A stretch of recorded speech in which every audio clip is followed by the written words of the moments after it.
Welcome everyone, this is educator Kavita. आज मैं आपको बताऊंगी एक बहुत ही हाई प्रोफाइल केस के बारे में और कहीं ना कहीं हम मुख्य तथ्य जो हैं उनको तलाशेंगे।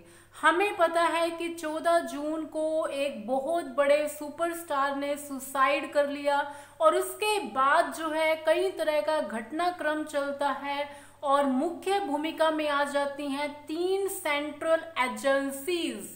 जी हाँ, 3 सेंट्रल एजेंसीज जो कि इस केस में मेन एक्यूज्ड हैं उनसे करती हैं वो बातचीत, चाहे वो एक ड्रग का एंगल हो, चाहे वो बात हो ईडी से, चाहे वो पैसे का लेन देन किया गया हो, चाहे वो एक तरह से सेंट्रल एजेंसी सीबीआई से क्वेश्चन तरह तरह के यहाँ पर जो पूछे गए थे उनके बारे में।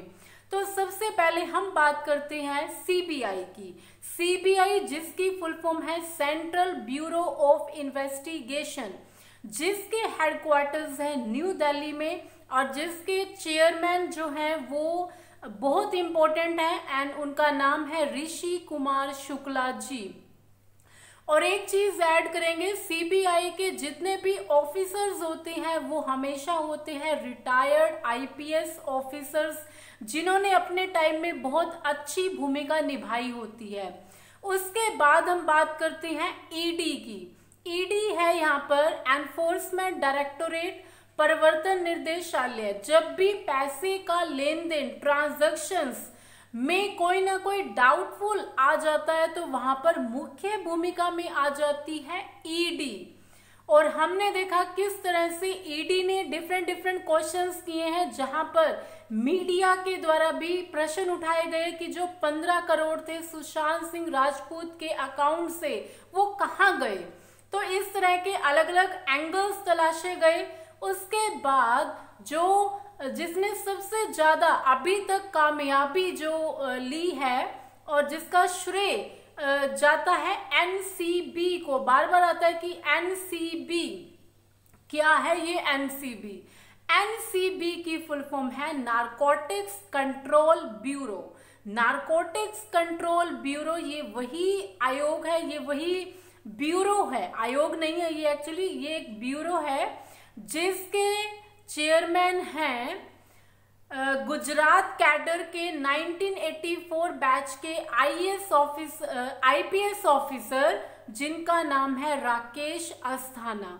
और इसके साथ साथ राकेश अस्थाना जी बीएसएफ बॉर्डर सिक्योरिटी फोर्स के भी हेड है, डीजी है, डायरेक्टर जनरल है।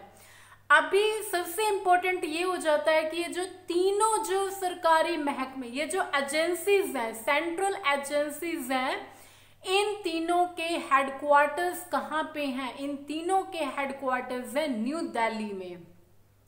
ईडी की बात करें, ईडी प्रवर्तन निर्देशालय और इसके जो हेड हैं उनका नाम है संजय कुमार मिश्रा, जो कि आईआरएस ऑफिसर रह चुके हैं इंडियन रिवेन्यू सर्विसेज में। तो बहुत एक तरह से घटनाक्रम चलता है। सबसे पहले हम देखते हैं सुसाइड की, इस तरह से न्यूज आती है, कोई भी फैन इजीली एब्जॉर्ब नहीं कर पाता इस न्यूज को कि ही कमिटेड सुसाइड। उनके जानने वाले जितने भी थे, जो उनके नोन थे, वो ये कहते हैं कि he was not the person of that kind के जो कमिट कर सकते हैं सुसाइड को।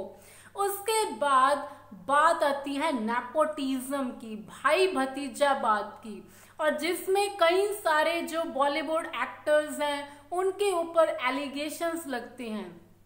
फिर उसके बाद जांच उठती है सीबीआई की, अलग अलग यहाँ पे वीडियो, सत्यमेव जयते के वीडियो लगाए जाते हैं यहाँ पर, और फिर सच में आता है कि सत्यमेव जयते CBI central bureau of investigation जो है वो मुख्य भूमिका में आ जाती है।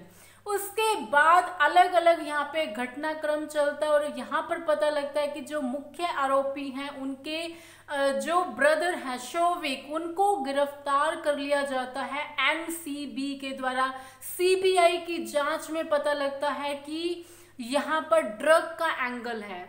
तो मैं सब युवाओं से एक रिक्वेस्ट करना चाहूंगी, और ये हमारी मोरल ड्यूटी भी है, कि किसी भी तरह के जो नारकोटिक्स होते हैं, द्रव्य, इस तरह के जो मादक पदार्थ होते हैं, उन्हें हम कभी भी अपनी जिंदगी में ना लें।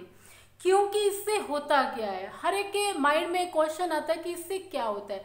देखिए, नशा का मीनिंग ये होता है जो नाश कर देगा, और ये एक ऐसी चीज होती है जिसकी लत अगर आपको लग गई, या किसी को भी लग गई, मुझे लग गई या किसी को भी लग गई, तो वो आपके घर के बर्तन तक बिकवा देगी। वो चीज ऐसी, मतलब जिसको कह सकते हैं ना कि इस चीज से दूरी बना के ही रखें।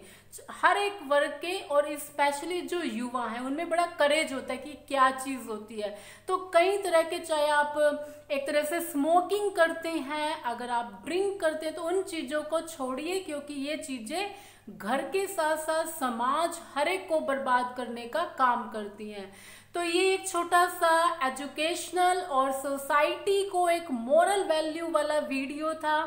अगर आप सुशांत सिंह को जस्टिस दिलाना चाहते हैं तो वीडियो को लाइक, वीडियो पे कमेंट करना ना भूलें। Thank you so much, and justice for Sushant Singh Rajput, and सत्यमेव जयते, सत्य की ही जीत होती है। जय हिंद, जय भारत।